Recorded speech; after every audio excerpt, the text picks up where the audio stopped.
আসসালামু আলাইকুম রহমতুল্লাহ। আমাদের মধ্যে কত মানুষই আছে যাদের দুইটা হাত নাই, দুইটা পা নাই, কিংবা চোখ নাই, কানে শুনতে পায় না, মুখ দিয়ে কথা বলতে পারে না। তবুও তাদের অনেক মানুষকে দেখি যারা সর্বোপরি আল্লাহর শুকরিয়া আদায় করে। তাদেরকে যখন জিজ্ঞাসা করা হয় কেমন আছেন, দিনকাল কীরকম চলতেছে, তখন তারা বলে যে আলহামদুলিল্লাহ, আল্লাহর শুকরিয়া, আল্লাহ অনেক ভালো রাখছেন। অথচ তার দুইটা হাত নাই, কিংবা দুইটা পা নাই, কিংবা চোখ নাই। আমরা এমন অনেক মানুষ দেখছি যাদের দুইটা চোখ নাই, অথচ তারা কোরআনের হাফেজ। অথচ আল্লাহ তাআলা আমাদেরকে চোখ দিয়েছেন, আমরা একটাবার কোরআনটাকে খুলেও দেখি না।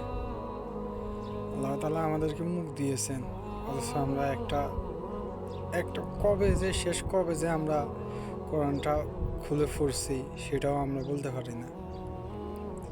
আমাদের মধ্যে এমন অনেক মানুষ আছে যাদেরকে জিজ্ঞেস করা হলে যে রাসূল সাল্লাল্লাহু আলাইহি সাল্লামের জন্ম কত সাল, আমরা বলতে পারি না। যদি আমরা জিজ্ঞেস করি যে রাসূল আমাদের শেষ নবীর নাম কি, তাও আমরা বলতে পারি না। অনেক আছে, এমন অনেক আছে, অসংখ্য মানুষ আছে। তো ফায়দাটা কি? শুধু দুনিয়া। আল্লাহি কাসাম বিল্লাহ, দুনিয়া ফায়দি। দুনিয়া কিচ্ছু নাই, দুনিয়া খালি। আল্লাহি কাসাম বিল্লাহ।